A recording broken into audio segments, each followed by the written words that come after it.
All right. Hopefully we are live here with everybody on twitch.tv/Dose of Nerd Acumen. What's up, Justin? What's up? It's good, man. How you been? Pretty good. Busy, man. Summertime. I hear that. Busy listening to music, too. We finally made it to this episode. We've been talking about doing this one for over a month now, and we've pushed it back. It's been a while. I think we pushed it back twice now because of like life events and just things. Yeah, I think we were aiming for June 5th or 12th, and it's gotten Oh my God, it's July. We didn't do it at all in June, did we? No. We failed. What's good, chat, though? Welcome. If you want to listen or watch this stuff when we do it live, follow us on social media. We'll let you know when we do these things. Then you can be part of chat in the video version of the podcast. If you miss one, you can always check us out on Spotify, Google, and Apple. And I'm just losing my voice already, so this is going to be an interesting podcast. It relies on your voice. So yay. All right, double feature today, a and B side, if you will, or however you want to talk about this. We're going to give top fives for both Pierce the Veil and the Used latest album. I assume we both agree that we're going to start with Pierce the Veil? Yeah, we can do that. Okay. I don't even know how to preface listening to this. I'm not the most, educated in the history of this band, to be honest with you. Like, the biggest extent of me listening to them has, like, been the Punk Goes Pop stuff and other compilations and random things that they've been a part of, and then dabbled in, like, singles. I've never did a deep dive on any of their albums, ever. So I don't know if that's a good thing or a bad thing to impress upon you as far as what I'm going to say or how I feel about their stuff, because I don't have a comprehensive history with them. So there's no bias whatsoever then, good or bad. So I guess that's a positive here heading into this. So heading into it, knowing all that, you didn't listen to any of the old stuff to compare to the latest album? No, I didn't go back. Okay. I wanted to give kind of a an honest opinion, if you will, what my real first impressions are of a full album by Pierce the Veil. I've been familiar again with him for years, but I never, for whatever reason, I never sought them out. And it's not that they're bad, but I don't know if they were always on my radar, if you will. So I guess you can already get an idea of what I'm going to say about this album. And we've talked before the podcast. We like to not say anything to each other before these, to give these candid and like honest opinions and approaches to these albums. Otherwise, it defeat the purpose of this genuine conversation that we have on here. These are real talks. They're not scripted. We're going to chat about some music, and we do it live with you. So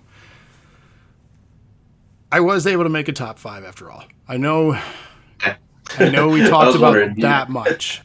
Yeah. Is it a good or like great top five? No. I struggled to make five.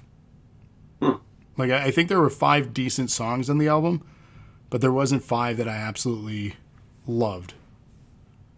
With that, do you have 5? I do. Would you like to kick us off? Sure. So for my number 5, I've got the last song on the album, 12 Fractures.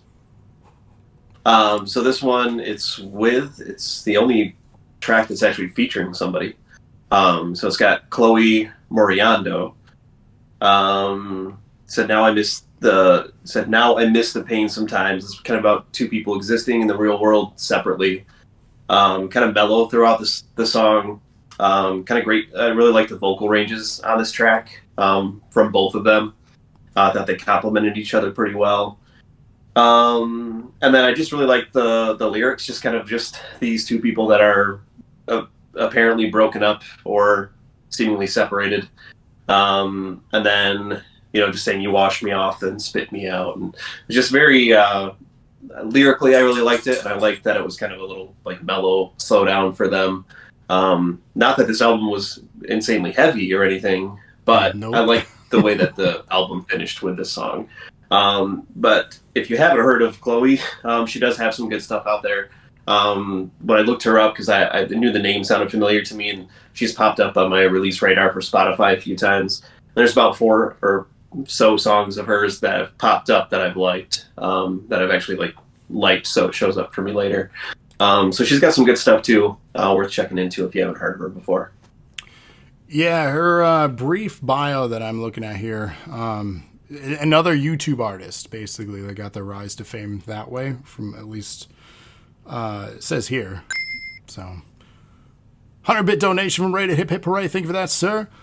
So another one, I think it was on our last podcast, we talked about a guest artist being a YouTube star, and kind of getting their rise to fame that way. That seems to be a lot in this last decade of artists, where a lot of people are getting their fame through YouTube now. As opposed in the mid to late 2000s, it was all MySpace bands, right? Bands that were getting their fame that way. So it's been an interesting transition. I begin to wonder how many people are going to find their success in music with TikTok. You know, being that is kind of the powerhouse for social media right now. We had when we got permabanned, so we're not on there anymore. That's a fun situation. No clue what happened either. They never let me appeal it or do anything there. I wondered who she was too when listening to this song, and it's not one that made my top 5, but it was decent. It was fine. You talked about this being kind of a slowdown for the album. I think that's kind of my opinion overall with the whole album. It's not slow, but it's, I don't want to say single note either. It's very monotone. Like, there's not a lot of ebb and flows. It's not a roller coaster ride. It's kind of one note, like, without a better way to describe it. And I think that's the biggest problem I had with it. I couldn't groove with it. But the number 5 for me was So Far, So Fake. I felt that one had a good hook, had really good guitar riffs, a good build into the chorus. It kind of made me think of a lot of post-hardcore from the late 2000s. So that's what this album kind of brought me to. I was kind of questioning, it's 2023, and obviously we're seeing a resurgence, and we talked about this before, and retro pop punk, right? 20 years ago, coming back again. You know, history tends to repeat itself with music, media, and so on. That's kind of what it made me think of it. I was like, oh, okay. I'm back in my 20s again. I'm back listening to post-hardcore, emo pop, if you will. And it's not terrible, but, like, I don't know. It's not reinventing the wheel either. And it's not a nostalgia act for me. So it's like I didn't connect, or it didn't resonate with me. But So Far, So Fake was not bad. It rounded up the top 5 if I had to, and which we did. I had to make a top 5 here. Well, I didn't have to, but I forced myself to make one. So that's my number 5. It's fine. It's I don't know. It's fine. Yeah. Okay. What's your number 4? All right, number 4, I've got The Jaws of Life. So this one, I kind of like they sampled a little bit different as far as songs, kind of some oohs to start, kind of remind me of like Beach Boy-esque kind of classic intro, leading into kind of like an 80s sound throughout, which I kind of liked. You said the name of this one was, again, I'm sorry? This one is The Jaws of Life. Okay. That's what I thought you were describing. Yeah, so 80s kind of metal tones throughout, kind of reminded me of like Van Halen, like guitars. So one of my favorites as far as like experimental sounds on the albums. And then just lyrically, I liked it. It was just kind of trying to be okay with where you are and kind of finding your way. So yeah, this one I liked it just because it, again, like you said, with them kind of making a throwback to the 2000s sound. At least they were dabbling in a little bit of 80s type of classic guitars sounding throughout it. So that's why I've got it at number 4. Just thought the different sounds that they used throughout were very cool. So that's why I got it at number 4. It's funny. I agree with you. That's also my number 4 pick for this one, The Jaws of Life, which is the title track of the album as well. Yeah. So generally, if you're going to name the album after a song too, it should go not hard, but it should resonate. Like it should be impactful for the feeling or the story, if you will, of this album. I felt it kind of hit that and defined the album. Yeah. It was neither great nor bad, but it was pretty good, right? Like it had some good musicianship, as you described. I don't have much really else to add other than you kind of nailed it with that one, as far as the description. So yeah, number 4, Jaws of Life. I'm going to agree with that ranking. Okay. I wonder how many more we're going to be spot on with here. I don't know. We'll see. I mean, the top 3 I really enjoy. So, because yeah, I agree. Like my 4 through 7 could have really gone anyway. Like there were a few within there that kind of really would battle it out with each other depending on what I was kind of feeling. But so for number 3, I've got Death of an Executioner. So this one is the intro to the album. I like the kind of a rhythmic bongo drung in the intro of the song. Kind of builds into heavy drums. The drums kind of start off a little bit light, and then they actually build on top of that. Then followed up with a strong bass line with a little bit of synthesizer. So I just really thought it was a really cool start to the album. And then even the guitars, I said it kind of reminded me of Angels and Airwaves. Yeah. Of the guitars throughout the song. So that was kind of what I was picking up on. So I just thought it was a really cool way to kick off an album. Massive variety of sounds, a little bit of solos and experimentation. So that's why I've got it number 3. Yeah, no, I agree in that one. That's a good example. Angels and Airwaves. I have notes on this one as well. It's not my number 3. There's a spoiler alert, but it did make my top list. Where? I'll let you know. But yeah, I agree with that. I'll elaborate more, but when I get my ranking, and I also want to say, yeah, the top 3 was really easy to build. That's where I lied at before or since our last conversation. When we were texting back and forth, I said I had a hard time hitting 5. I made top 3, no problem. I was like, there are 3 songs I definitely enjoy off this album. I had to listen to it a little bit more and more to get a 4th and 5th one. But for me, 3 was Flawless Execution. For the notes I have, it said it really brought me back also with the late 2000s, recalling what made me get back or get into this genre itself initially. They're definitely either, and I don't know when they were formed. Again, I didn't do a deep dive on this band. I don't know. Let's see. When did Pierce the Veil form? Does anyone know? It was early 2000? 2006. Yeah. So yeah, they would have been around the era that I'm describing. So this could be one of those nostalgia things, unless they never change their sound again. I'm not as averse with their history. They have changed quite a bit. Have they? Okay. Now I'm intrigued. Yes. I need to go back and listen to their stuff. But yeah, this one kind of, it gave me that nostalgia, right? Again, of why I got into that genre back when I was the emo post-hardcore wannabe MySpace kid. Yes, I did the mirror picture for a profile, but we all, not all of us, but definitely did that. I had the swoop hair and whatever. I was 20. It was MySpace. That's what you did. Don't judge me. But yeah, it's a really good song. I enjoyed it. Did it make me a huge fan of this band? No. Will I add it to a playlist? And if it comes up, sure. You know, I think it's good enough for that. It's nothing to make a podcast about that specific song, but it's good enough for me. That's my number 3. All right. So I will just go and say spoiler. I mean, I do like that one, but it was probably like 6 or 7 for me. Oh wow! Good. I mean, good song. I like the kind of the MCR vibes. Yeah, I got from that one. It sounds like got that from My Chemical Romance, which I'm a big fan of that band. So yeah, so yeah, I liked the song. Again, it kind of had that range where it could have gone either way for any of those. That could have made my top 4 to 7. So it's a good song. I like it.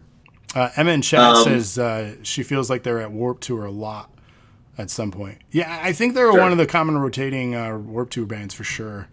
They fit that, appeal, I guess. Yep.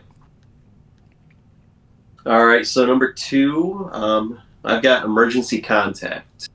Okay. So this one is definitely slowed down, very vocal heavy, which I liked. Heavily produced, kind of a drum machine kind of sound to it. Slow start with a kind of repeating guitar riff. Kind of slow down song, kind of capturing the progress of a relationship. So I just like the lyrics of it. Actually, I'm reading the next part here. So it's heavily produced, and then I went back to slow. So kind of said passion and raw energy into the lyrics. There's no better vengeance than learning to enjoy yourself, or learning to enjoy again. So I really like that lyric. And then therapy is tiring, but so is hiding how you feel. So I really like that one too, as well, as far as like just, having someone that you can rely on as an emergency contact, and just kind of the evolving relationship throughout that song I really liked. And I love the vocals on this one. So that one really stood out for me. I'm starting to wonder with the bands that we're picking if it's rather coincidence or just kind of the nature of the world we live in right now. There's a lot of reoccurring themes and topics in all these bands that we've been doing since starting this podcast.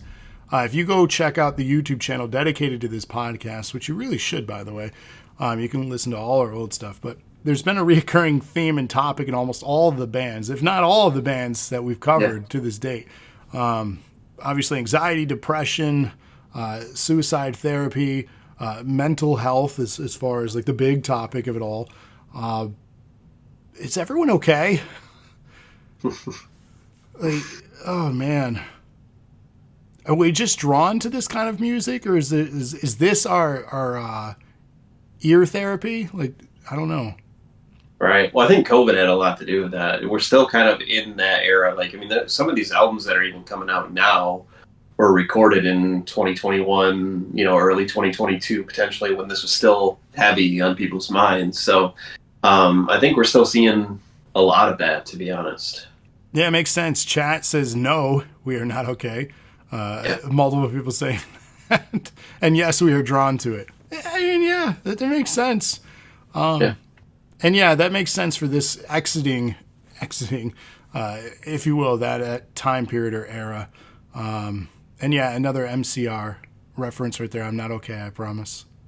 Mm-hmm. So, what do we got? Number 2? Number 2 for you. Number 2. I chose Past the Nirvana. I felt this was a really good balance with screamo and again some more throwback emo with some modern day, punk vibes to it. There was just something fun about this one, but yet also radio friendly. I don't know if this ended up being a single. Watch it be another single. No. Yeah, it is the first single. Damn it. I always end up liking the damn singles without knowing the singles. Oh, I am a sucker for a radio hit. Damn it. Emergency Contact was the single too, so if it makes you feel better. But this was the lead single for the album. Son of a bitch. Yeah, it's fun. It's a good song. I think this is one that's slightly different than the rest of the album, just because they try to do some little experimentation with some of it. It reminds me, how do you even begin to describe it? Not Billie Eilish, but kind of that like experimental vocal styling. You know what I mean? Like, I don't know how to hit that one, but there's a specific thing that they do with this. I'll dig it up and send it your way. But the experimentation with this one was neat. I thought this was fun. I was like, okay, if they did more like this on the album, I think I would have liked the album a little bit more. But yeah, Past the Nirvana. It's good. All right. Number 1 for me, Past the Nirvana. That's it. It's a great song. Like, it's one that you want to see live. Like, it's just, I feel like they would just bring the energy with this one. And they do actually have a live version of it on their expanded album. Oh, the full. deluxe one. I saw that Yeah, too, and I was going to it's actually literally just ask one. you. It's just one more song, and it's that live. That's why when I looked at that, I was like, "Oh shit, should we have done the Yeah. deluxe one?" Because we did the deluxe one for the used, the last Right. used one. Yeah, no, there's no point in doing deluxe for this unless you want to listen to a live version. Right. Okay. Fair enough. It's good. It's great. Yeah.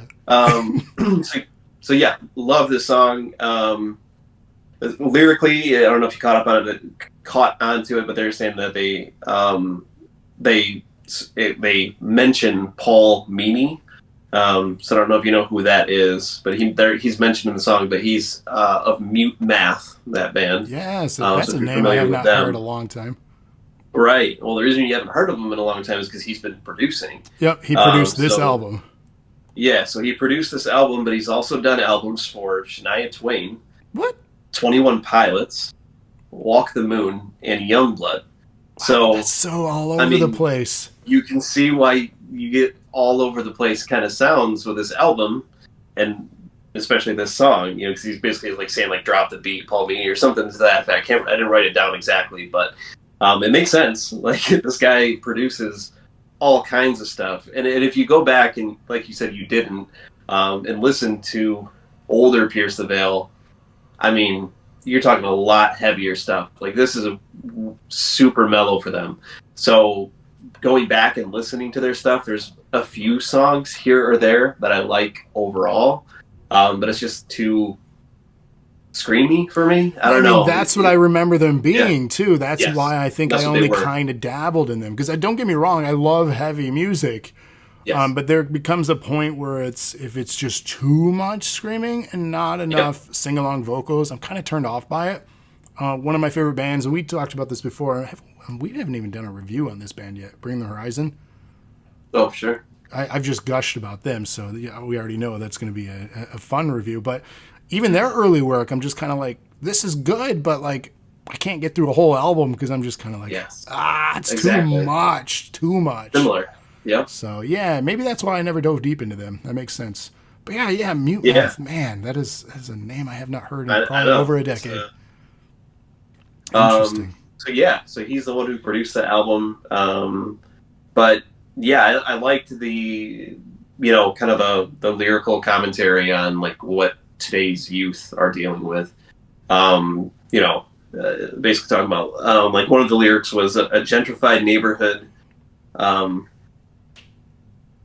of blood-soaked houses, basically just talking about redlining, and so I thought that was kind of a interesting. And then even the guitar sounds were kind of alarm-like. They kind of made it sound like, hey, shit's hit the fan. Like it's time to realize there's some struggles happening here.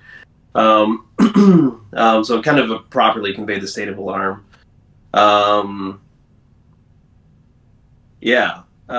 Then the give up throughout was, just very catchy. And then, that every single fucking time, just the build up, like it really built up to the chorus. And I feel like it would be one that is just a great sing along. So, I mean, this one is easily my number one. Just because of all those things considered, like just the commentary, the relatability, at least for, obviously I'm not personally dealing with those that, I've got a family and house, things like that by now, which I'm very lucky to have. It's just good timing, really, because, we're not dealing with inflation and the housing crisis and all this crazy stuff that's happening right now. But a lot of people are, and this music, can help you relate or realize that other people are in the thick of it with you. So that's my number one. I mean, anything that you can connect with or relate with, immediately scores points with me. I think that's why one of the biggest reasons Bring Me the Horizon as a band resonates with me, not only musically, because they have such a variety of material, especially now, but lyrically, there hasn't been a band that I've connected on that level with, I don't think ever. Like, there have been songs and topics that I've connected with and been like, we talk about Green Day, obviously, before. On this podcast, there's stuff that I stood behind. I'm like, I agree, especially the political era that we talked about. I'm like, good on them for that. But just the content that Bring Me the Horizon talks about, I have never had a band that I've connected with in that way. And we're going to see them in just a few weeks. Like how few cool weeks, is we're going to be seeing them and Fall Out Boy live as well as other bands. Royal and Serpent. Yeah, we should do a damn review of the concert just for kicks. Within a week or two after the show. So maybe that'll be a future episode. I don't know, I'm just spitballing ideas here. But chat, I want to bring something to your attention. I've seen this talked about before in chat. You guys talk about, now I want to go listen to the album. Now I want to go hear this. You definitely should. We do these because we want your opinions too. We want you to check out these albums, give your thoughts, leave comments, reach back out within the community, have a discussion. Enjoy these topics and things with us. That's why we do these, to share not only our passion for music, but passion for this community together for common interests. So definitely do so. Go listen to these albums. Hell, in the comments on YouTube, give your top 5. I read every single comment that gets posted there. So please do that for us. We love that feedback. And then speaking of feedback, number 1, I want to throw it at you now. Can you guess what my number 1 would be off this album? Well, I mean, I was thinking Emergency Contact, but really, based on, Really? Okay, interesting. Or Shared Trauma. Nope, neither. Okay, well, I have no clue. So it was one of your 5. Oh, okay. Death of an Executioner? Yes, that was number 1. Yeah. And the reason being is mostly musically. Yeah. I'm a big sucker for swing. And you get that kind of swing style in a rock sound, into a mix. This goes back to our high school days. Jazz drumming, morning jazz band, percussion. I started out as a trombone player, but I hated that and found my love in percussion and had to work my way up. I started out as that big-ass bass drum holder in marching band, and then finally worked my way into playing quads and the drum set leader for jazz band. And man, I had to go through hell. That bass drum was heavy as hell. But yes, anything with swing, percussion, anything fun like that, I immediately jive with. I love jazz. I love swing, big band, that whole era. And you incorporate it into this heavier sound and style. It's going to be a win-win for me. We talk about that with Green Day, a lot of their stuff. We talked about that with so many other bands that we've had on this podcast that we've reviewed. And it's going to be a common theme and common recurrence. If you get swing in it and it's well done, it's going to be a high-ranking track for me. It almost has an 80s throwback vibe, and it has, again, I continue to have the same notes on this, elements of what ushered in the emo era in the 2000s. This is a throwback again, and knowing now what we've discussed a little bit here, that they were heavier in the early days. Maybe they're feeling nostalgic of what got them into writing music. Not necessarily what they started writing, but what got them into music. And recreating that era that when they broke out into the scene. Maybe that's what this is about too. So, I don't know. It was an okay album. Overall opinion, it was okay.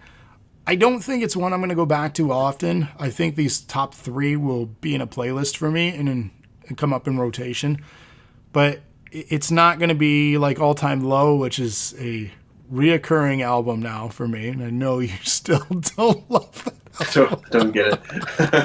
Even my kids, my kids in the car, they want to hear the Calm Down song. They're like, can we put on the radio Calm Down? I'm like, yeah. Uh-huh. So yeah, they like it too. So well, I told you that was one of my top 2, right? Number 1 or number 2? Yeah. I believe so. Yeah. Yeah, I mean, it's a great song. Did you ever listen to that slowed down version? Yeah, that one's fine. I prefer the original, but that one's not bad either. Yeah, All Time Low.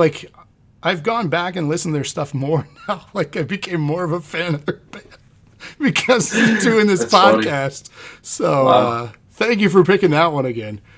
No problem. I'm glad I could help somebody.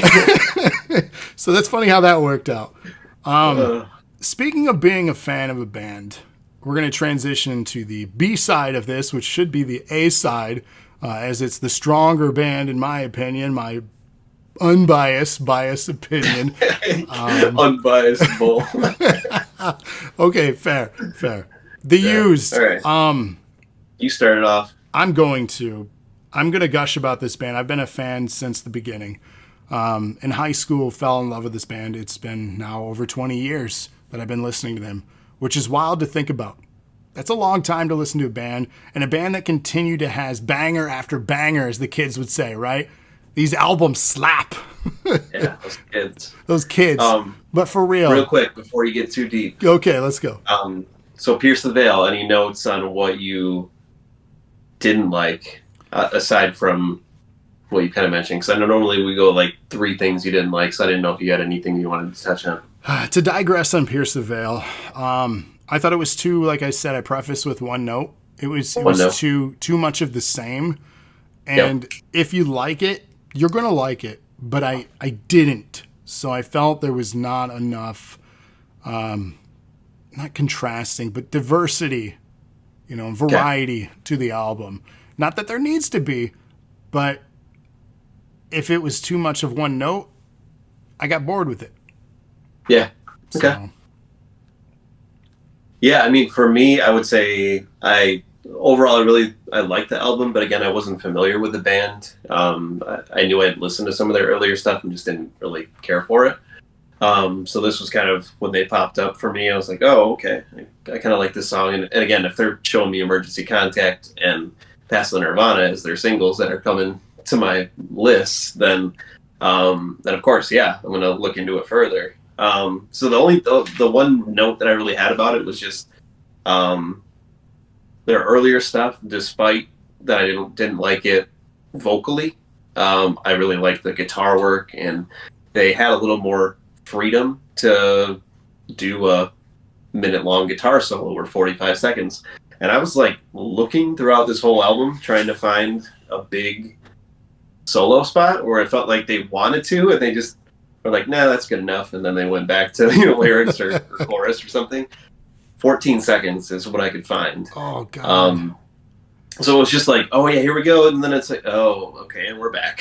So I was like, I wanted them to unleash a little bit more. So that would be my biggest criticism. Like you said, some of those songs are slower, and it's not necessarily going to fit. But with some of those heavier ones, which there are quite a few, they had that opportunity, and they started it, and then they just shut it right down. So that's my biggest criticism is not letting the instrument players be able to show off their skills a little bit. It makes me wonder if they want to conform to more radio-friendly tracks, because they all are pretty much, except for the opening one and then Shared Trauma, all are under 4 minutes. Average radio single is about 3.5 minutes. We even have some tracks on here sub 3 minutes. There's an interlude track too, but I don't count that. Overall, the album's only 11 tracks, 1 interlude, so 12 total, 41 minutes. It's fairly short. That seems to be the general thing now. It's been that way for a while. No longer are we getting like 15, 16 track albums that are just deep. If we're getting over 10, that's impressive. Usually we get 10 or 11 on average. So, I mean, it's an average length album. But I'm curious if it's one of those things that they do live then. If they kind of go off more, or if they stick to the conformity of that song and construction, right? The cookie cutter formula of songwriting. That's a curious thing to think about. Yeah. I'd love to hear more of that from bands, but we don't often get that. And I don't know if it's the musicianship either that's lacking. I don't think it is, because like you said, in their previous catalog of stuff, they have, good music. So, The Used. This is, I knew this was going to be a challenge because our last Used review was an absolute gush fest. We raved about that album. Yes. And I think we even said it so far as it might be one of their best albums, being that is Heartwork in 2020. How do you follow that up? You know what I mean? Right. That's a challenge as a band too. And I'm wondering if they share that opinion, if they were very proud of it. They released the deluxe album and we reviewed that with even more songs than the original release. I think it was like 10 more tracks or something crazy. Yeah, it was quite a few. It was a lot. We got a lot of stuff out of that. What we ended up Good getting time. with this one called Toxic Positivity was 11 tracks coming in at 30 minutes and 37 seconds. So this is what I'm talking about as far as just, it's short. It's short. Yeah. And there are a lot of tracks that are just short. Yeah. I don't want to make this statement and make it sound like this is a bad thing. Part of me wonders if some of these tracks were additional B-sides from Heartwork, like continued works that didn't even make the cut to Heartwork that they had been working on. Maybe they changed it a little and reworked some of the songs, because that happens in the studio. You rework things, you work with a producer, songs get reworked. The Used has released like B-sides and early versions of their stuff even before like their first big album. And let me tell you, producers, they get paid. They get paid for a reason, right? They're good at what they do generally. They work with the artists. They don't just go in there, hit record, all right, band, do your thing. No, they rework the songs and they help you write your music. They're a producer. They know what they're doing generally. I often wonder if this is that case where some of these tracks were additional. And there are notes here. So 11 songs made the album, and the remaining 10 will be released in the future. So they recorded 11 songs in 11 days in October 2021, and 10 songs in 10 days of February 2023. So very much this could be indeed what I said, some additional tracks from Heartwork and some new stuff, because it says there are 10 more on the way. So they're going to do a deluxe version again, just like they did for Heartwork. So I bet you next year to grab another chunk of cash and change, they'll do more. But again, don't let me make you think that that's a bad thing, because Heartwork was such a good album. Yeah. With that in mind, Even the deluxe. and then the deluxe, right? Even the deluxe was good. Like it wasn't like, oh, here's some just extra songs that are okay. No, there were some songs on the deluxe version that were almost better than some of the songs on the main release of it, Right. or the initial release. I didn't have a hard time coming up with 5 for this one. I'm going to just come out the gate with that. It was easy to come up with 5. Determining the order of my 5 was a bit more of a challenge, because there's so many things thematically and musically that I really enjoyed again with this band. I enjoy the variety of this band. I enjoy the screaming, the metal. I also enjoy the disposable bubblegum pop, sing-along choruses of a song that probably shouldn't matter the next day. You're going to chew it up, spit it out. But these resonate, and they continue to remind me of that era of Lies for the Liars, around that time period. And that's a good thing. I'm going to say that because that's a good thing. That's a really good era for this band. So coming out at number 5 for me was Pinky Swear. And it has that swing, punk, pop, sing-along vocals. This, to me, is a defining track of, if you were to listen to just this, this right here is the Used, and it's why I've been a fan for 20 years. Pinky Swear is a great example of a constant in their library of songs that if you just heard this, you'd be like, that's the Used. You just know. It's a defining style for them. And no one does it better than Bert. The dude is amazing. So good. Sorry. Love this band. Have you've seen this band live, right? Yeah. Okay. Yeah. I saw him at Riot Fest a few years ago. Okay. Great. I mean, yeah. Bring the energy. What a great live band. Yeah, we got to see them a few years back as well. They performed their first 2 albums in the entirety. And that was just so cool, because it was the era that I didn't get to go see them live. So I'm glad I got to hear those, tracks completely live. It was so cool. Yeah. What do you got? Let's see, number 5. Pinky Swear? Is it? Yeah, it is. No. Yeah, so same here. I like the kind of metal guitar intro. Great song. Lyrically, Save Me, and I Need to Know What It Feels Like. Very catchy. A very Bert, very, like it's just a typical used song, but I guess and I'll kind of say it more throughout this album, but I like that he's not going crazy on the screaming, but he's doing his own screaming. So I like the scream finish in this song as well. Um, but yeah, I have Pinky Swear at number 5. So good song, like you said. I mean, very typical used track. As far as Burt heavy vocals, metal guitar, good song. I wouldn't say it's like great, but it's a good song.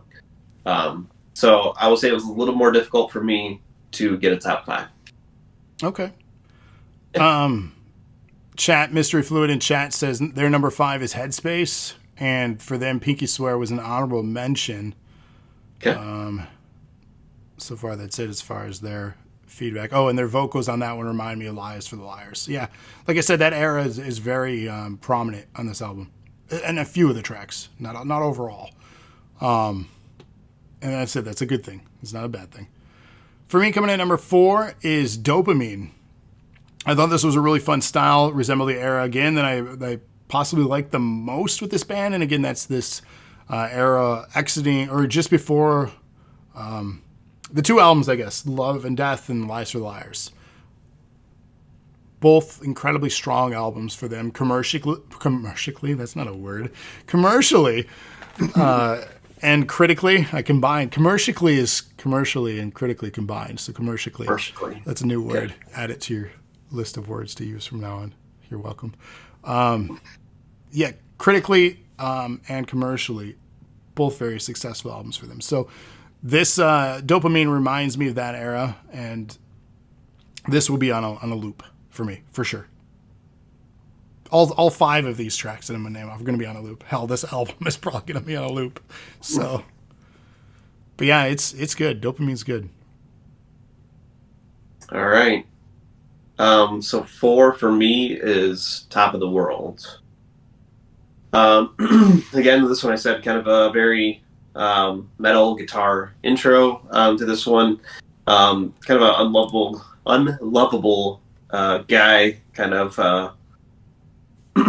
finding love, and then kind of thinking of the crash, and just thinking, he's at the top of the world, but at any moment it can come crashing down. But also enjoying it while he's there. So lyrically, I liked the song, kind of a gritty guitar sound, and a really great vocal range. So this is one that really stood out for me for that reason. Yeah. Chat says for them number 4 is Numb. They said typical, but you did enjoy that regardless of being one of their singles. What's wrong with liking singles? It's not a bad thing. Right. Just the last round. I'm not sure if you have this in your top 5, but just even like looking through the track list, I'm just reminded by so many that I could have shuffled all at my number 5 spot. I really enjoyed Dancing with a Brick Wall. That would be a number 6 and easily swappable with a number 5 spot for me. I'm sad that I didn't have that, but again, it was so tough to create a top 5 for this album because overall it's so good. For me, the first song I heard going into this album is my number 3. And that's The Worst I've Ever Been. That was the first one they released as like a promotional single. It's not technically a single for the album. 2-bit donation from Chris. Hip hip hooray. Thank you for that, sir. But Worst I've Ever Been, it's one that they released on Spotify early. It was not like a radio single, which I found interesting. It gives great example of the continued sound and style of the band, especially departing from Heartwork to give you an idea of what it was going to be like. And it just has such that heavy sound that I also enjoy from them, right? Like I love their pop punk radio friendly stuff, but I also love when Bert just, screams so hard that he throws up. Like that's what they were known for. Like that's why his vocal cords are absolutely destroyed. But this, it's still 20 years later.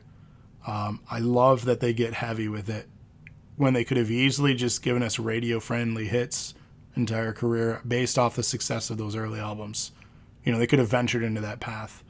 The other thing to consider too, we've had so many rotating band members. It's great to see a constant in the band too. There's still a root style to the used that really has never changed, even though the band members have rotated in and out. And we've seen other bands have members come and go, and that actually just destroys the band. It changes their core sound. The biggest examples for music that I'm into is Breaking Benjamin. Pretty much his entire band left him, and the style him vocally has been the same, obviously, but the style has changed. 3 Days Grace is another example. That band has not been the same for me. For both of us, probably the biggest example, and I don't know if you're going to agree with this statement, Paramore. They have not been the same. No. To me, Riot will still be their best album.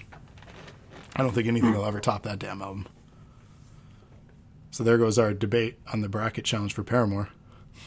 You already know what I'm going to pick. Are they deep enough for a bracket challenge? They got 6 albums, 7 albums, maybe. Yeah, maybe. Yeah. I don't know. It's not a big enough catalog. Maybe it is, but I'm sorry, Riot would win it, so...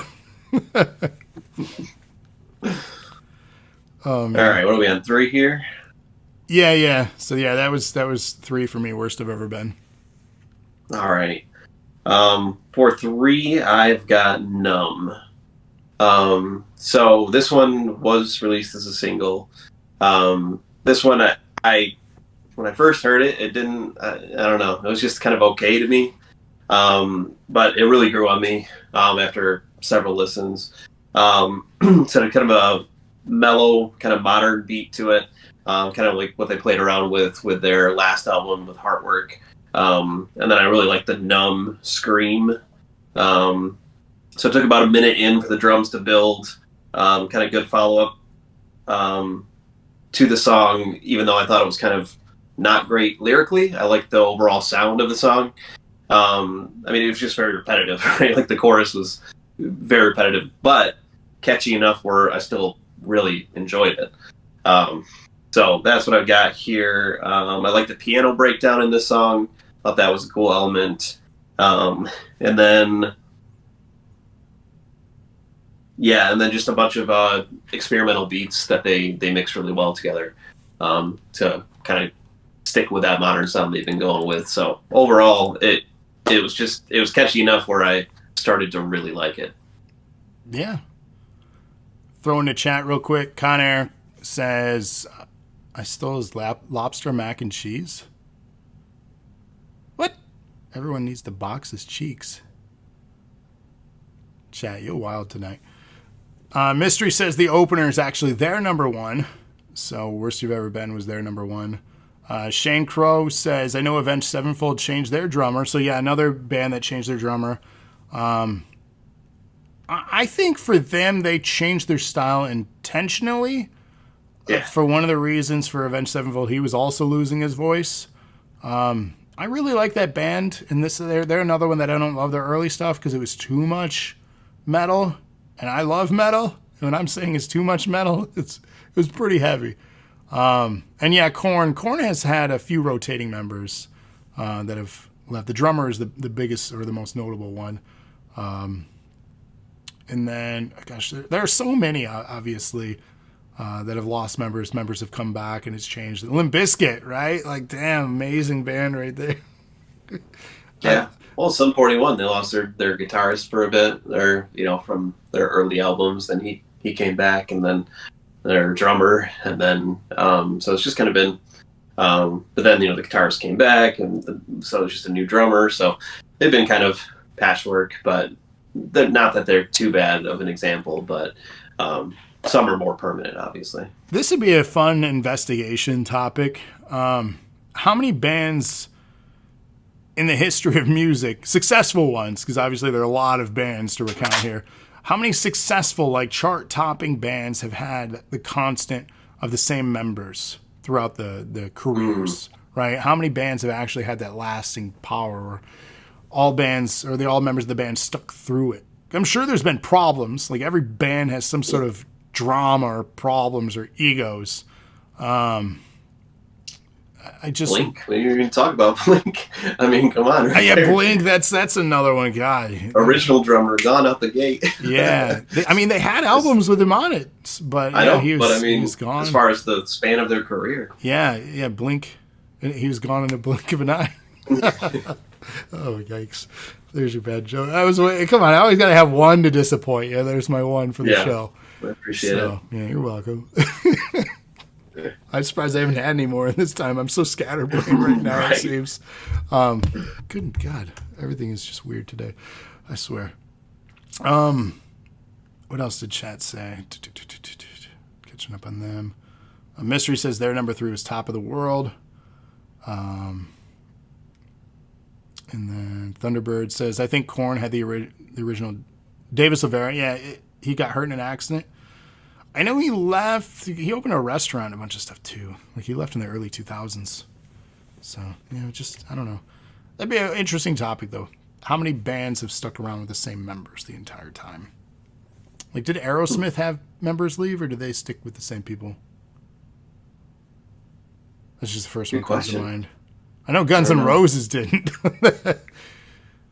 Yeah, so many bands, so much drama. That's such an interesting topic. It's probably because they all hate everybody, which is a segue to my number 2 here. I Hate Everybody. Again, this is a throwback style and sound. It also reminds me of Heartwork in a lot of ways. There's I don't know. This was a really fun track, and I'm not a people person. Like, people seem to like me and befriend me. I don't know. We're friends, but, like, I don't hate you, but, like, I don't know. People just annoy me sometimes, so I related with this. I should not be on a public time talking about this on Twitch right now. 2 people watching it, they're like, oh, you hate me. Why the fuck am I here? Why am I listening to your shit? I'm going to digress. I Hate Everybody, number 2. Well, you might hate me after I tell you how I feel about I Hate Everybody. You don't like the song? I hate this song. That was on their last album. I hate this song. I listed biggest skip. Really? Yeah, so the start of the song, and maybe this is just me, but like the beat sounds like it's gonna be me. NSYNC. You know what I'm talking about? I'm just waiting for NSYNC to drop. What? All that he does is not enough for you? And it never did. So I don't know. It's just the beat throughout was just kind of like EDM kind of pop feel. It was just really bland for me. And lyrically, I Hate Everybody. Okay. I don't know. It's just like, that's your... He's talked about it. Okay, hold on. Didn't say anything, like have a song where they hate everybody too? Yeah, and he's joking, like he's talking crap about himself throughout the song, leading up to the chorus. So he's like at least self, I can't even think of the word right now. Deprecating? Yeah, so he's self-aware of what he's doing while he's making that song. And I was just on the I Hate Everybody. It's all super produced and just I don't know. I liked it. I thought it was fun. Not for me, man. I don't know. This was never going to be on my list. Mystery says their number 2 is Dopamine. They said also the skippable one for them was House of Sand. I don't know. I Hate Everybody was fine. I liked it. I think you should not skip it and listen to it more.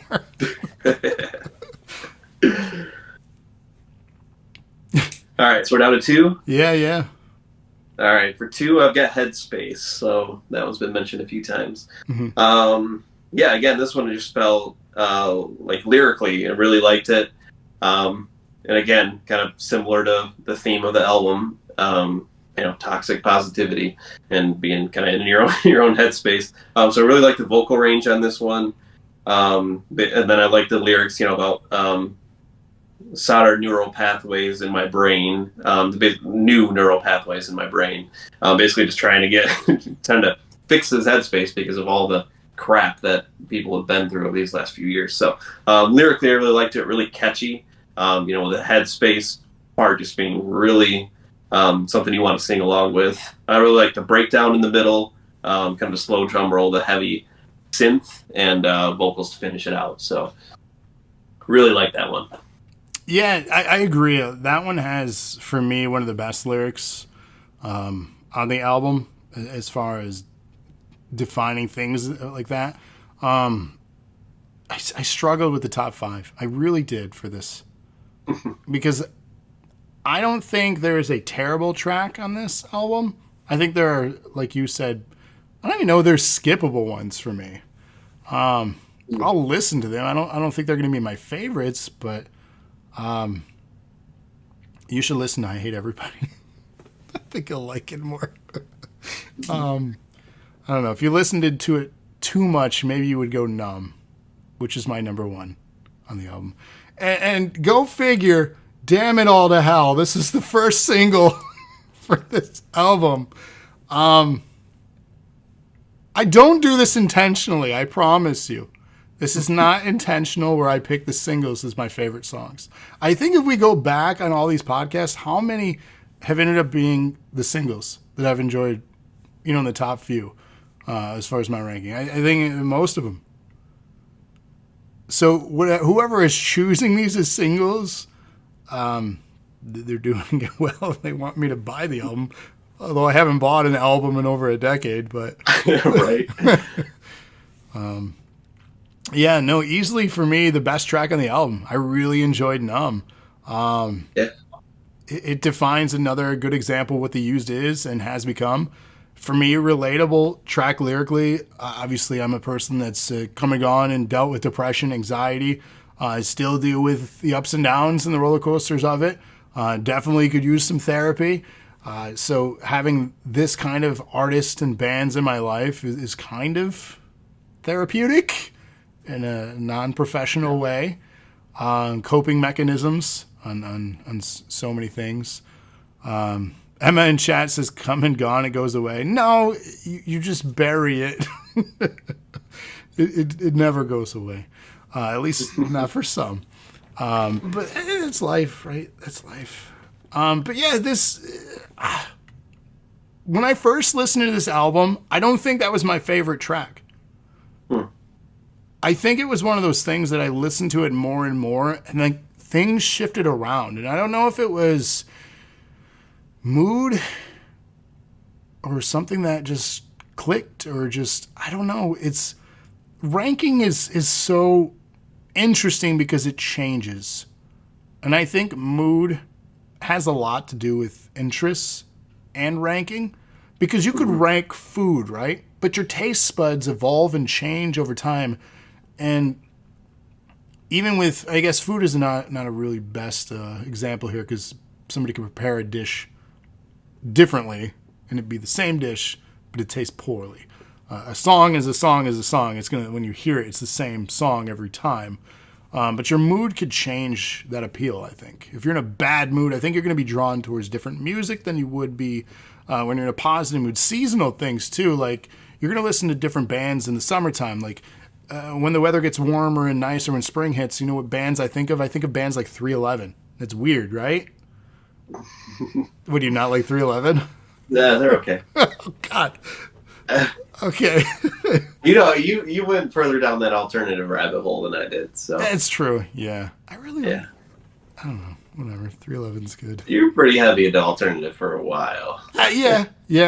I think I still am to some extent. You consider 311 alternative? I mean, I don't know what genre they are.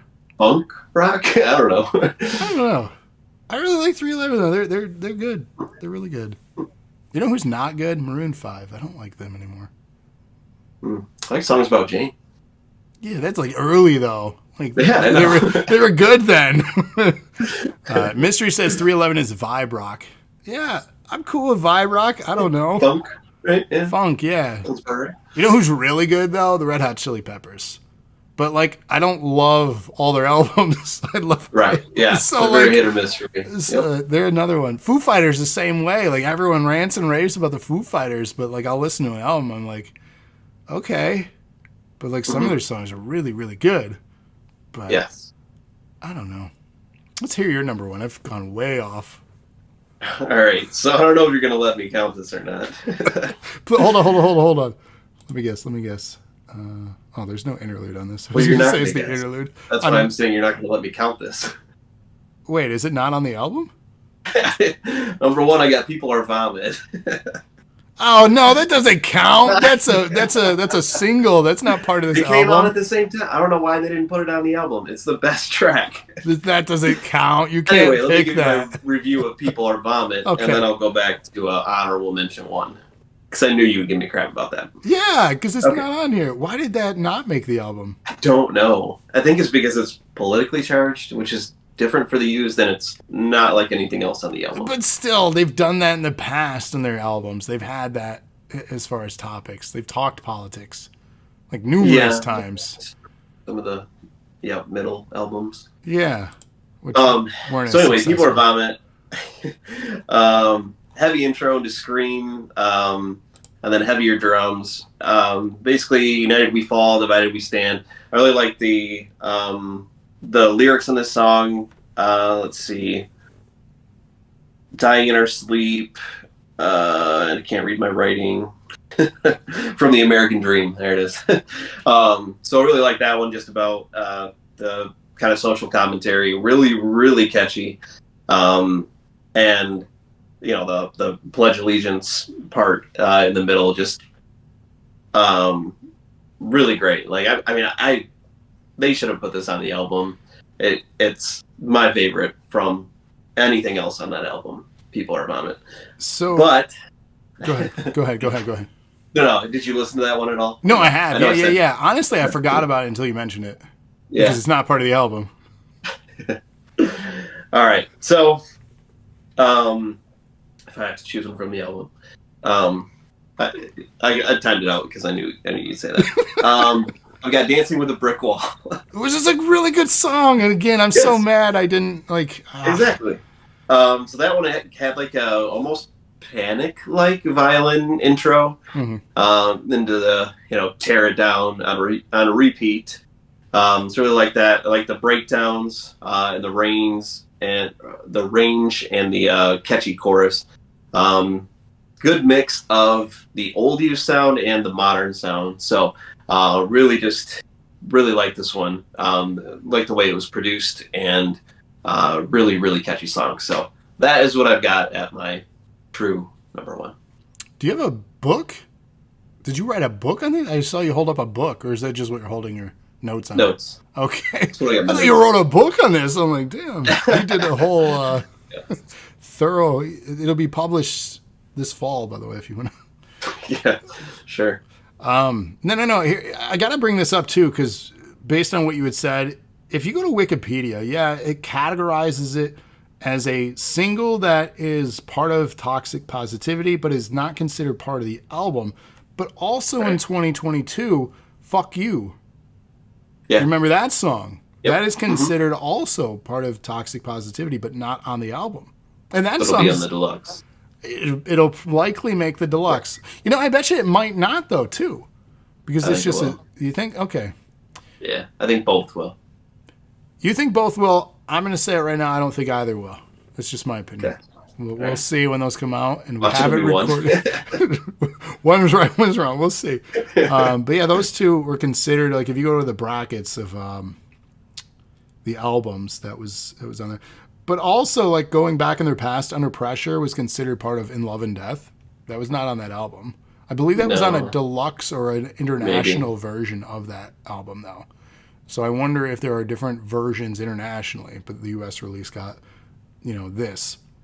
Yeah, I'm looking at the charts too, as far as like singles. The only time the Used has ever peaked on the charts was "Under Pressure" at 41. They've never peaked on the U.S. charts. That's terrible. For the alt or main rock, they've peaked. And it was during that era of "In Love and Death" and "Lies for Liars," but Sure. they've never How high did they get there? Let's see. So in the U.S. alt, "Taste of Ink" was 19, "Buried Myself Alive" 13, and then "Blue and Yellow" 23. That's their first album. Take It Away, 13. All That I've Got, 19. I Caught Fire did not hit, which is surprising because I felt like that was a pretty big one. I felt like All That I've Got should be higher. I mean, that was a massive song. So their biggest, their most successful on the U.S. alt list was The Bird and the Worm, which was number 9 for the U.S. alternative charts. Just surprising. I think that's not surprising though. That to me, I think that is their biggest hit to date. Wow. Commercially. I would have, yeah. You're considering the exiting of In Love and Death, which commercially I think is their biggest album. Their alignment with My Chemical Romance on that one, and the post-hardcore and emo just explosion in the late aughts. Lies for Liars, I believe that was like 2007, just nails that time period perfectly for that explosion of style and sound. So that makes sense that The Bird and the Worm peaked there. After that, they fall off with Pretty Handsome Awkward, which is a damn good song. There was 37. Blood on My Hands from Artwork was the only single there, 27. I Come Alive, which is another good song from Vulnerable, 29, and they've never been charted since. So they've fallen off commercially. I don't think they've fallen off at all as a band. I think it's just the genre has fallen off commercially. Yeah, 100%. Yeah, that genre struggled in the early 2010s. I mean, we had a huge dynamic shift in music. And you either evolved or you died commercially. It's why I brought up Maroon 5. They evolved, right? Yeah. Who was another band that evolved? 5 Seconds of Summer. Yeah. What is that Their stuff band? was very early stuff was very pop punk. Now it's very pop. I'm trying to think of the who's the band that Say Anything said on their t-shirt. They said fuck you know what I'm talking about? There was a band that they hated on. But they like sold out, and not Forever the Sickest Kids, but can't remember. Oh my god. The City Is at War. Who? Oh, Cobra Starship? Cobra Starship. That was another band that like had a huge like first album was like this, but then all of a sudden they're like major, not sellout, but major commercial band. Oh, yeah. Like they had such a dynamic shift. Sure. So like I love that second album. I love, and then the third album when they started doing like Kesha and stuff. Right, that's what I'm saying. Like, in Maroon 5 had the collabs, and it was that early. And yeah, Cobra Starship was great. Chad's talking about it too. Yeah. Really good band, but 2010s and the hit, and all of a sudden it was like you had to collab with these artists. You had Maroon 5 did it too. You had Skrillex and all these, like, everything was dubstep and everything was dance and everything was like just techno, and like I don't know, it was just a weird like shift, and you either evolved or you died. And those are the bands that took it to that next level, and the bands that didn't change their style just kind of like tanked. And I feel Used could have been one of those bands that could have easily collabed, right? And had some not sellout. I hate saying sellout material because you're really just buying in for your future, right? You're becoming a commercial entity, but you're not staying rooted to what you were. I don't know. That's a huge subjective topic, but they experimented. I think there's a way to evolve your sound, and there's a way to just completely drop it and change, which some bands have done. Maroon 5. I don't like them anymore. It makes me mad. He's got terrible tattoos. The guy's a douchebag. I don't like him. He just looks like such a tool. Ugh. Ugh. I feel like he just tastes like dirt. Who is it? What's that? Somebody made fun of his tattoos. Isn't it like the Five Guys, or what burger place that has all like the graffiti art on their bags and stuff? Is it Five Guys? Or what burger place has that? I don't know. There's a burger place or restaurant that has all that graffiti art, and they said his body looks like one of those burger place bags. I can't remember it. It's not In-N-Out, I don't think. It might be. I don't know, but that was cracking me up. Jolly in chat says all about the heavy metal and hard rock. Today's music is just eh. No, there's still good music today. There really is. It's okay if you like metal. You can also like other genres. The only thing that you can't like is country. You're not allowed to like country. It's terrible. That's true. But even country, though, if you look at country, even they evolved, right? Country is not country that you think, the twang, and that still exists, but today's modern pop country or whatever, like they got hip hop and rap elements and stuff to it now for the past while. So, anyways, about the U's though, kind of comparison to this, they experimented too, and they've gone through the band lineup changes over the years. I don't think they have any members that are still with them. I'm not sure. Yeah. But I mean, if you talk about like the biggest experimental era was probably right before Heartwork with the Canyon. If I was to give my weakest album for them, I would say it'd be that one. Yeah, I think that's fair. I didn't love that one, but I'm looking at the consistency. The bass player stayed with the band the entire time. Okay. And Bert. They've gone through 2 drummers. They've gone through 3 guitarists. So, yeah, the current guitarist has been since about the Canyon. And then the drummer has been since Lies for Liars, because their original drummer left. Okay. Yeah, interesting timeline. So what are your overall improvements for this album, or things you didn't like?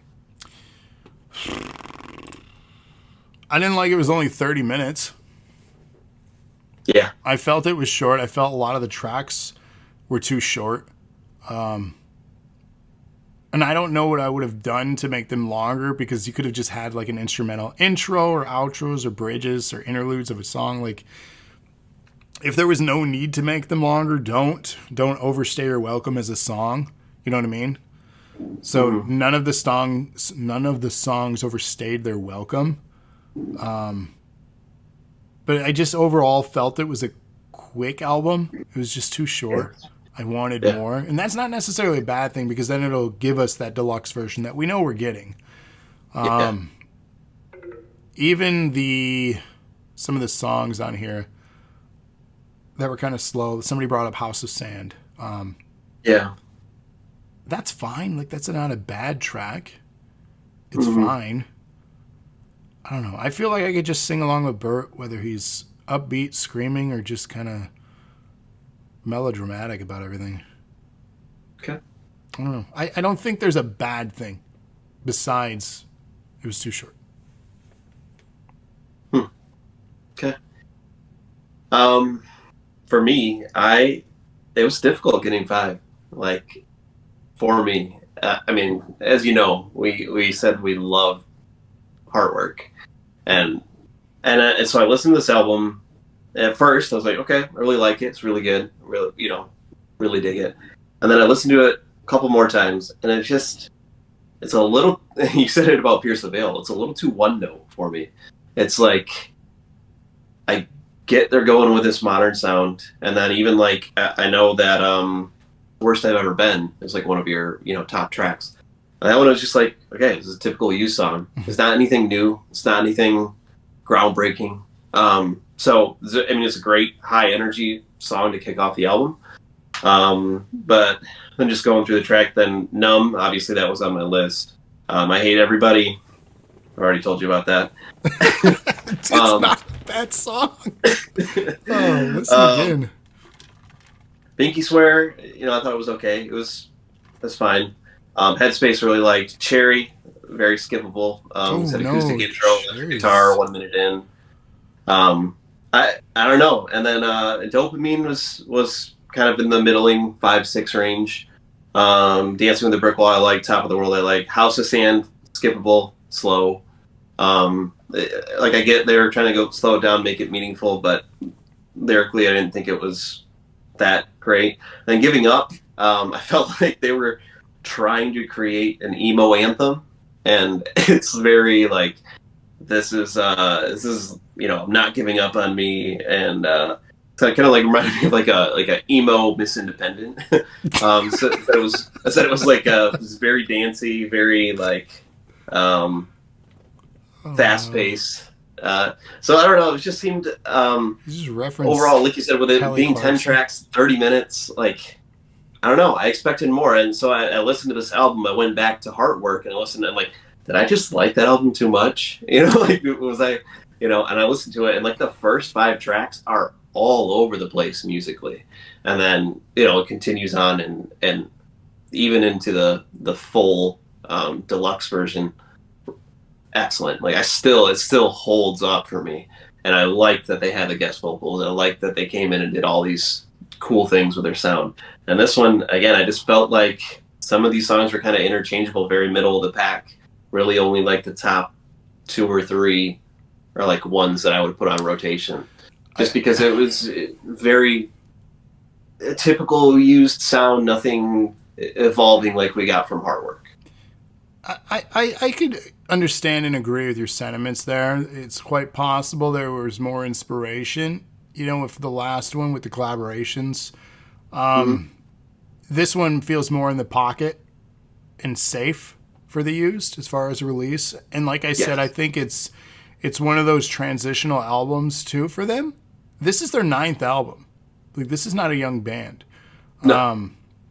So I think Heartwork was inspired and risk taking, but also safe in many ways too by having big name collaborations. They were collaborating with some well known artists or up and coming artists on the album. So I think they did play it safe. I'm agreeing with that sentiment. I don't think this album reinvents the wheel, but I also don't think that's necessarily a bad thing, because I think if you're a fan of the used, getting a safe album that that you'll most likely like, but maybe not consider it the best album in the world, just adding more tracks to their catalog, cool. Yeah. So yeah, I don't know. It's hard to say if that's a good or bad thing. I think you're considering it more on the latter, and that's fine. Obviously, all this is subjective. But do I also think this is their best album to date? No, I think Heartwork is a better album. I agree, and it's tough to top that one. But was Heartwork my favorite either? No, but it's definitely up there. Yeah. We both thoroughly enjoyed that. Go check it out if you haven't yet. It's on Spotify, Apple, Google, YouTube. We do have a extensive review on that album. You can hear us gush more about the used. But this is a band that we both have had a long past and hopefully future with. Is they're damn good. This is a damn good band. And I wonder if we have high expectations. I wonder if there is biasness. So there could be. I mean, honestly, trust me, I listened to it the first time and I wanted to gush about this album. Like, I really did, because I loved Heartwork. And then on first listen, I was like, okay, this is good. But then after a couple listens, I'm like, it's really nothing new here. It's very, a few of those are very typical, the used songs. And then a couple of them are just kind of like, okay, took a little risk, I guess a little bit. But even then, the singles or things that you liked were some more radio-friendly, poppy stuff, which, again, some of those charted for me in my top 5. So I get that, because that is a good sound for them. But I felt like the rest of the stuff with, Cherry and some of those other ones, it was just it was all right. I mean, this is the used, but it wasn't anything where I'd be like, oh, I need to blast that one all the time. Like with Heartwork, I can go back and put 11 of those tracks on a playlist and not get sick of them. So I think the bar was too high for me from last album, and then going into this one, after a few listens through, I was just like, okay. But that's just me. Yeah, it's fair. I don't know. I'm excited to get the deluxe version. It doesn't specify. It says released in the future.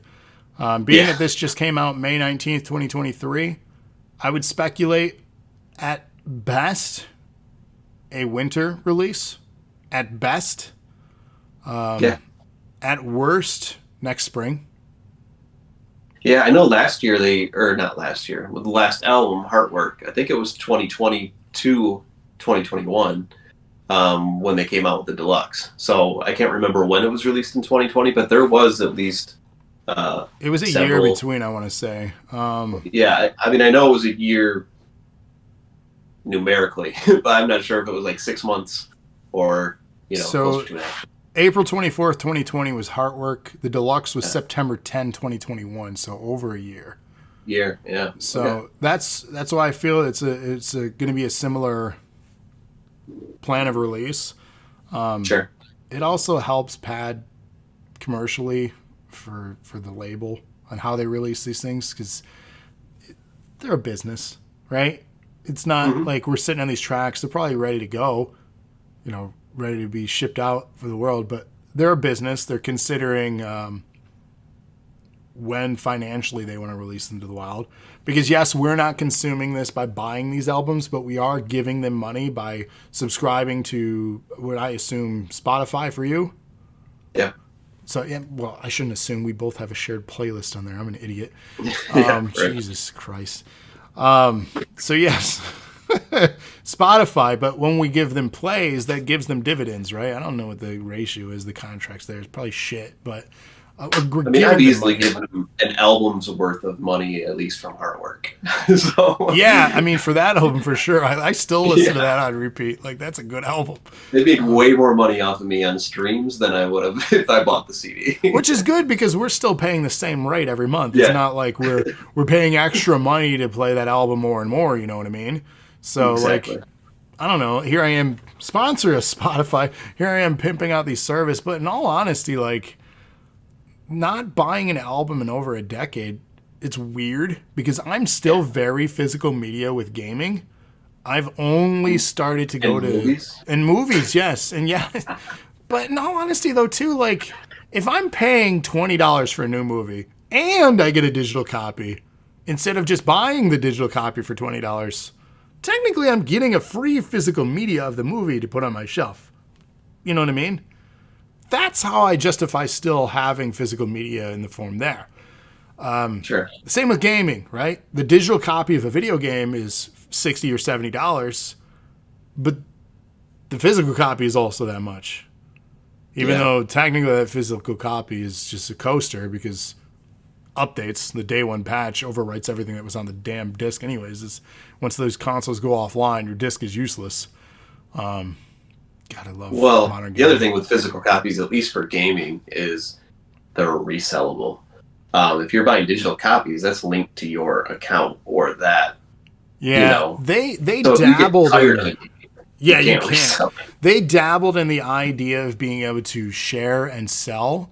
It was one of the confusing factors, and I know we're talking gaming now. There's a whole different thing here, but why it's on fresh on the mind. We've talked about this in the podcast, the gaming podcast before, but it's one of the reasons that Xbox One just kind of went, in 2013 or whatever when that was launching, because it was confusing, right? They're like, wait, I have to be Yeah. always online. I have to do this. I have to register. I have to like.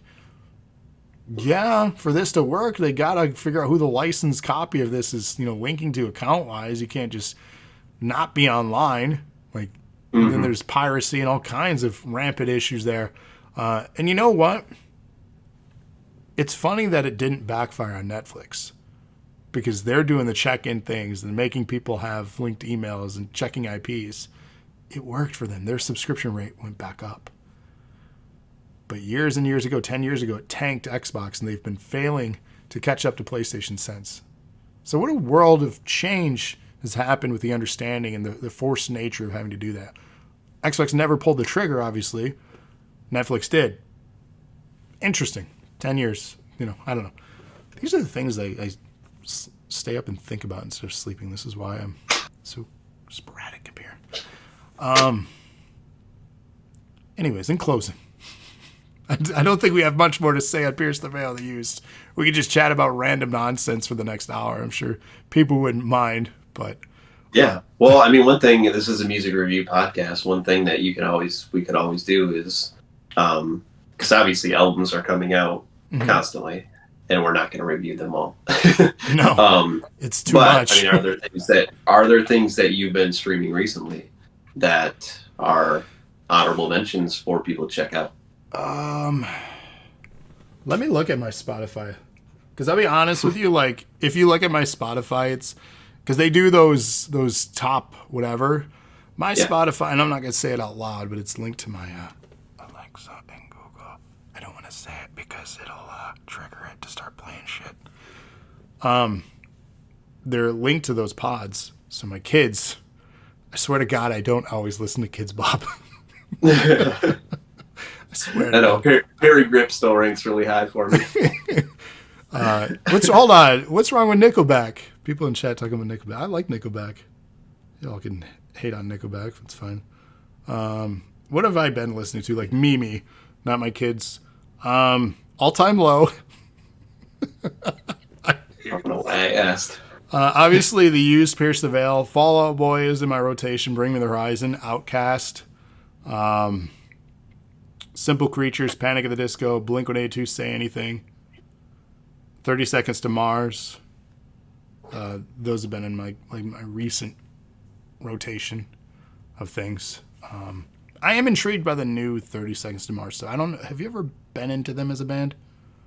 No, I mean, I like the singles when they came out. Attack and I cannot think of the other one right now. The Kill. You know what I'm talking about. Kill. Yep. Mm-hmm. But I never. I guess I listened to the other stuff, but I never did a deep dive. Kind of after those first couple, wasn't really again my style of music I listened to at the time. And I've gone back recently and just gone maybe because they're actually going to be out when we were young. And in Vegas, so I was like, "Oh, let me give them another listen." Yeah, still not really into them. So, yeah, I listened back to some of their older stuff, and even some of their newer stuff kind of pops up for me to play. And it's okay. Are you going to that now in Vegas? Did you end up getting tickets? You did. Okay, I couldn't pull the trigger on that. I don't trust it. Yep, Heather and I are going. Well, let me know how it is because I've heard just kind of on the whole experience from these. So if they keep doing them, maybe I'll have to pull the trigger one of these times because I need to make it to Vegas.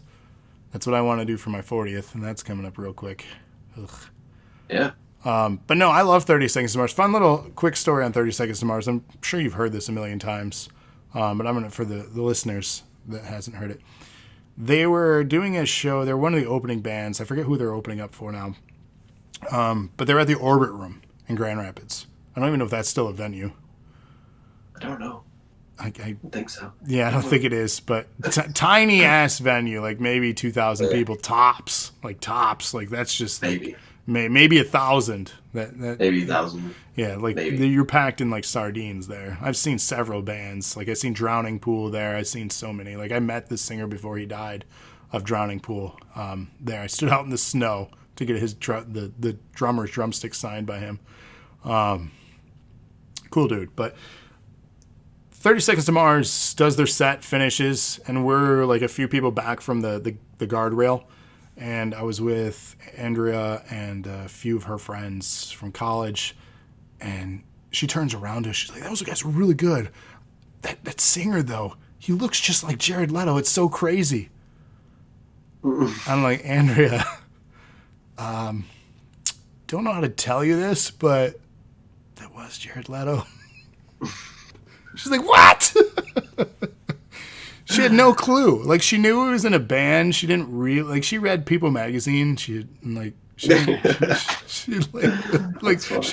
like, this was like before Attack and the Kill. It was right before it. So they had those out, I think, as singles, but the Beautiful Lie hadn't come out yet. It was like the promotional, like, the next tour would have been that album tour, right?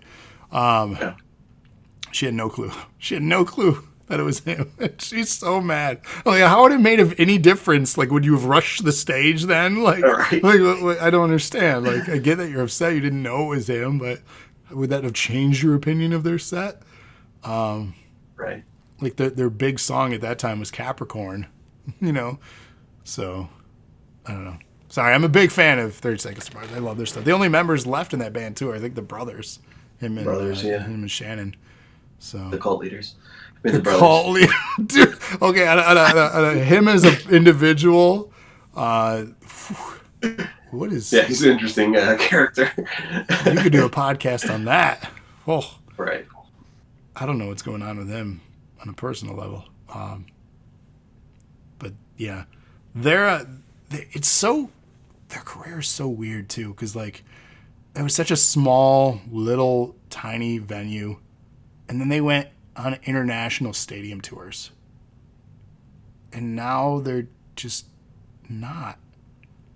I don't know. Like they're acting. I mean, I guess, yeah. I mean, he's always been an actor, though. He started out as an actor. Yeah, but his career, has blown up since the success of 30 Seconds to Mars. So, do you consider him a main like A-list or Hollywood star, though? I don't think I do. Like a B, like he's up there, honestly. I mean, can't say like I'm a massive fan of him, but like he's been in some big movies. He was Joker, obviously. Consistently land these roles. So yeah, I don't know. He's a strange guy. But I guess you have to be strange to be successful. You know what I mean? So nothing new, or are you listening to the new 30 Seconds? New, yeah. Their single Stuck. It gets stuck in your head.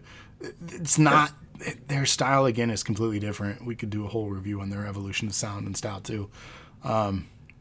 It's not 30 Seconds to Mars, that song. Yeah. But it's catchy. It's fine. Sure. Yeah, that's really it, though. I don't know. I'm just kind of prepping myself for the concert, too, and a few weeks here. Getting excited for that. I need to listen to... Or I got to look up on Setlist FM to see what everyone's playing. So I do that before shows. I don't know if you do that. No, not typically. But I've seen it where, for some of the bands I follow more closely, I'll see people like, on Reddit or whatever that'll post what they played. Yeah, Setlist FM ranks and tells you every tour date, exactly what they play, and then the tour, how many times they played the song on the tours. Also gives them a breakdown of how many times they've played these songs over their careers live. Setlist FM is a really, really useful tool. This is my structure-oriented. Like, everything has to have... I'm OCD with a lot of things. So going into a concert now, I have to know the structure of things or else my anxiety goes just fucking crazy. So, like, I hate that I'm like that. It's like with wrestling. I love wrestling, but I want to know what matches are on the card. I need to know what the show is going to be like. It drives me crazy just going into a place and having no expectation because then I'm like caught off guard. I'm like, I don't know what to expect. It weirds me out. Gotta love anxiety. It's great. Yeah. What about you? What's on your, because I know you're constantly, you get more opportunities than I do to listen to new music. That's one thing that I envy. I'm on phones all day long. Mm-hmm. So, like, music I don't get to listen to. And even if I had it on as noise in the very faint background, I'm not even really listening to it then. You know what I mean? I did years ago when I was doing, like, data entry and all that kind of stuff. So I was far more into catching new stuff. But what's on your radar? Pun intended. For me, like, new stuff, Origami Angel put out an EP. That one's very power poppy, pop punk, emo, really good stuff. Hot Mulligan is another band that just put an album out recently. Really good stuff on there. The other one's WSTR. That one's more kind of like energetic, more punk, but kind of poppy. And then Trophy Eyes is the one I just sent you a song of the other day. Mm-hmm. Really bizarre kind of sound, hard to really describe, kind of alternative pop punk, but like really experimental with their sound. Really cool stuff. So they put out an album in the last few weeks too. So I mean, there is a lot. I've ventured away from a lot of the stuff I listen to. Not that I don't go back and listen to stuff that I love, because I do. Mm-hmm. Like Rock, Weezer, Motion City, whatever, whenever I feel like it and I need to really focus on something because I've heard this stuff so many times and I know I like it. But I've actually, tried quite a few new things that that have really stuck. There's a lot of good new music coming out. So, yeah, definitely check into any of those. Those have been solidly in my rotation. What I end up doing, I'm go figure. I love making lists and compiling things. This comes as a huge surprise, I'm sure. One of the biggest things that I do on Spotify is make playlists for literally everything. I have a playlist for your recommendations. I add it to album rotation because every day during my lunch, I do 30 minutes on the treadmill. So really that 30 minutes is the only time that I truly get an opportunity to listen to music. And 30 minutes is long enough to listen to the new Used album, which you should do. But that's about it, right? Yeah.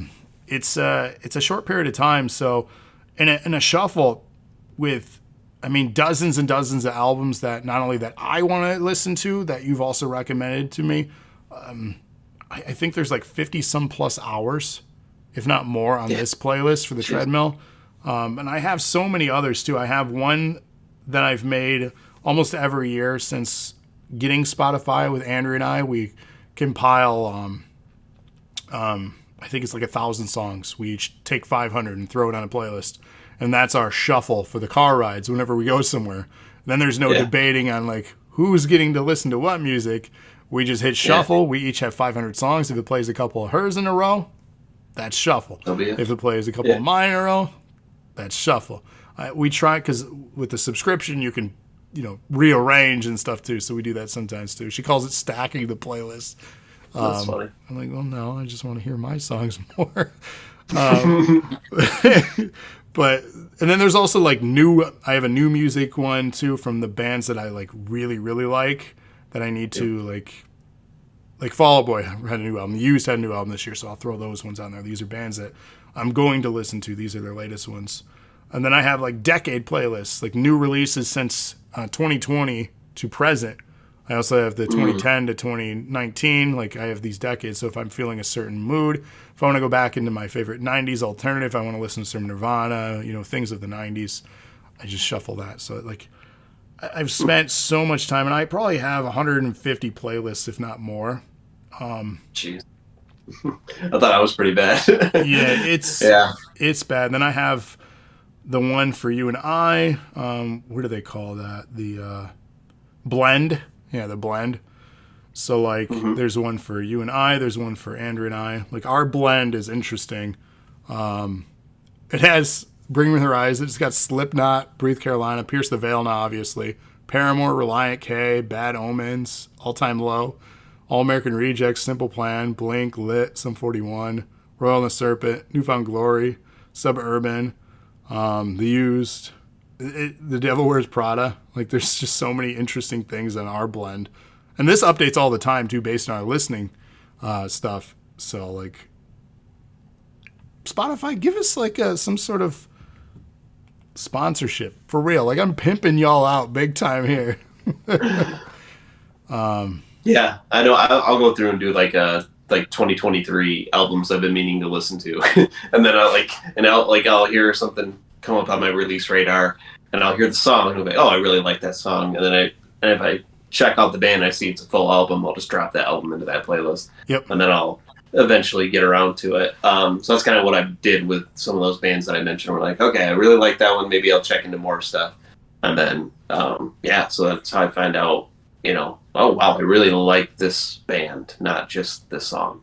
Because there are plenty of times where I do that with Spotify, where I listen to a song, I'm like, oh, I really like that song. And you go listen to the rest. I don't like any other thing they put out. Clearly the algorithm knows, hey, you'll like this kind of sound from this band. Here it is. And then the rest is not a hit for me. So God, it's hit or miss, but it's got to be such a mess though. Like what it recommends. Oh yeah, it's all over the place for me. Yeah, it's trending albums for me. Fall Out Boy, We Didn't Start the Fire. Have you heard that yet? It's pretty good. Yeah, it's pretty good. Yeah, but I have like Story of the Year's latest on here. I have Baby Metal, The Killers. Like it's just all over the place. Pop Evil. I don't even really like Pop Evil, and they're out here. Story of the Year. That's one I've been meaning to get around to as well. I haven't listened to it yet. Yeah, I haven't completed it. I really like that band. It's yeah. I don't think I liked them much when they were around or when I was they're kind of their peak time. Mm-hmm. But as recently, I went back and listened to some stuff and I was like, kind of. That's another Andrea story. When we all went to Warped Tour, that was one of the first bands that were coming into the crowd, and they were on stage with Story of the Year, and they were doing some of their heavier stuff. And Andrea had only heard like their radio stuff, and we were kind of venturing towards them. And Andrea was like, "What the hell is this? I don't want to listen to that." I'm like, "That's Story of the Year." She's like, "What?" So like, yeah, she's very much at least at that time was radio. she's more safe with her music. She's not as adventurous with us trying to consume as much as we can. So that's Heather, 100%. Yeah, go back to your safety. Go back to the 90s. Go back to the things that you enjoyed and grew up on. There are a few bands, Incubus, obviously, chomps at the bit to get a new one. Panic, Fall Out Boy, things like that. I think Jimmy Eat World. I can't think of any other bands that she's like, yeah, I can't wait for new stuff from, or is eager to listen to it. I don't think I told you I'm going to go see Incubus at Van Andel. Wait, what? No. Yeah. I'm surprised. Yeah. I didn't know you I got in on the Ticketmaster deal. $25 to go see him at Van Andel. Oh, damn. I didn't even know they were... Who are they touring with? What is it? It's like Michael Jackson's daughter. What? I can't think. It's something Jackson, like Paris Jackson, I think, or something Jackson. But she's his daughter, and then I cannot think of the other band.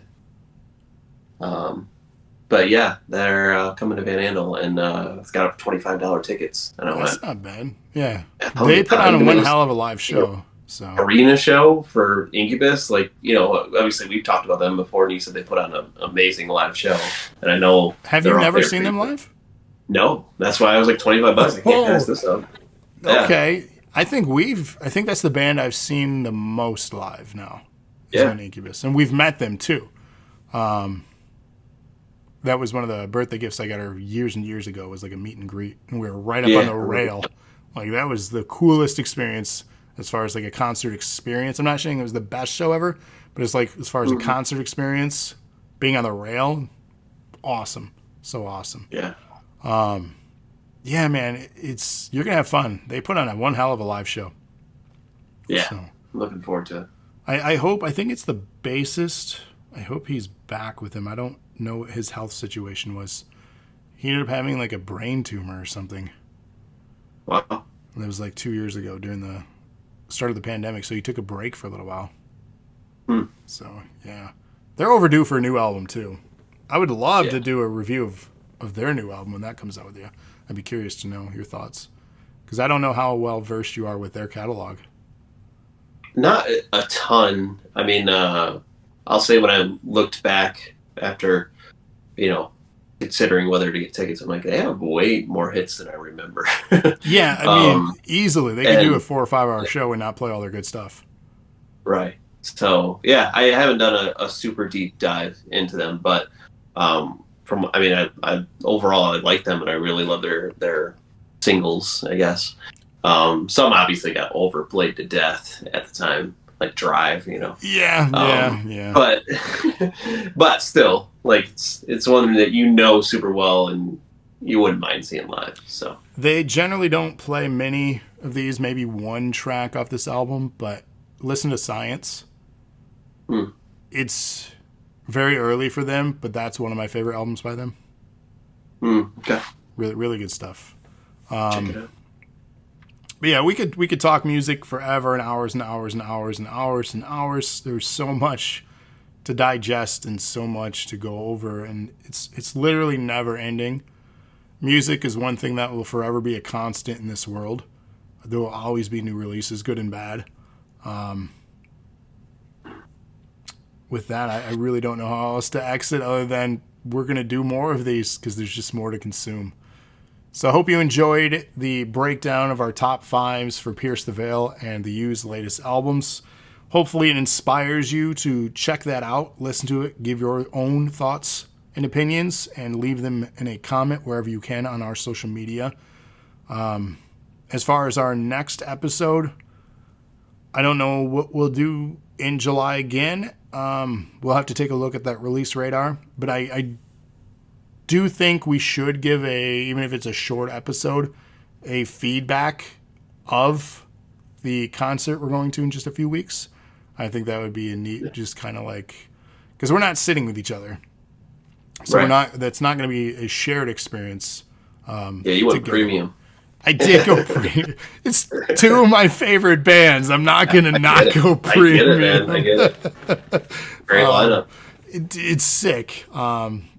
And it's honestly, it's like two bands that have no business of touring together when you think about it. That's true. It's really weird that both of Royal and the these bands, Serpent makes more sense with Fall Out Boy. they do, but Bring Me the Horizon, like these are two different crowds for those two. Yeah. So it's weird. Most specifically, and I'm sure there's many people that like both those bands a lot. Like, I'm sure there are. I'm not the only one. I'm not going to be like, yeah, it's a tour made for me. I'm not going to be that guy. But damn it, if you couldn't make a tour for me and my interests, I don't know how better would you. The only other improvement, if you will, not to discount Royal and the Serpent here, I'm not the biggest fan. I just don't know their stuff as well, right? They're not bad by any means. You won't put the time into it. But if you could swap them out and the other openers for, I don't know who, but other bands that I'm really, really into also, that would be the epitome of the concert, right? To be all concerts. But yeah, I'm very excited. And then the week after that, I'm going to SummerSlam at Ford Field. Like 2 weekends back to back is just going to be killer weekends here this summer. So I'm very excited for that. And we got really good tickets for that as well, too. I'm very broke now. But that's okay. You're always going to be broke for something, right? It's all about experiences. Well, you said two different crowds for now. I mean, we heard Lost by Bring Me the Horizon, and I mean, seems like they're heading that way. So, yeah. Which would be fine by me, but... So, who knows? They're always changing their sound. So they are, and that they're a band I do want to deep dive on a podcast with you because you actually took the time to deep dive in their catalog. So I would love, and you've already given me your opinions on paper, I would love to have a conversation and a breakdown of their catalog. I think it should be with the release of their new album, though. I think we should wait. September, right? I think we should wait until then, and we don't only do the review of that album, but we also have a breakdown after the review, and don't do two bands, just do that album and then talk about them as a band. Just as special for that. So September, look on for that, because I will be having that as a priority on my treadmill daily, listening to that album, and then I'll be ready. So expect that within like a week or two after launch of that album. But that's all we got. Coming up on the DNA Twitch channel here this week, we have house shows lined up for you on the afternoons on Monday, Wednesday, and Friday. So tune in the afternoons if you want to watch some house show booking for NAW Wrestling. Tuesday, it's looking like possibly 11 or noon for our 4th of July special. We're going to see Mr. Bradley against Joe Biden in a wrestling ring. Yeah, you're missing a lot, Justin. Barely. He's like, what the hell is happening? So that's happening on Tuesday for July 4th, our Great American Bash. You get control of the show. You get to book the matches. More rules will be posted tomorrow on how that works, for those wondering. And then Thursday night, our regularly scheduled program, of course, for NAW Wrestling. And then hopefully Tuesday, well, I don't know if DC's going to stream Tuesday night. No, that's the 4th of July. I'll have to figure that out with him. It's a weird week. It's a holiday week, so things are up in the air. But the best place to stay up to date is our social media. Follow us on Twitter, Facebook, Instagram, YouTube. We have a Discord, and of course, right here on Twitch. If you want to listen to any of our other podcasts at any time, subscribe to us on Google, Apple, and Spotify. And then thank you, Justin, for this recommendation for Pierce the Veil. I'm sorry if I wasn't the biggest fan of this one for you. But still, you know, sometimes it's a hit, sometimes it's a miss. I'm going to go listen to All Time Low now. And I'm just kidding. I'm going to go to bed now. But other than that, chat, thank you for being so always involved in everything we do. And, of course, again, Justin, thank you for being a part of this. We've been doing this for a couple of years now, and I genuinely enjoy these. And I hope everyone listening does as much as us. So we'll see you all, and you'll hear us on the next one. Until then, good night, everybody. See you.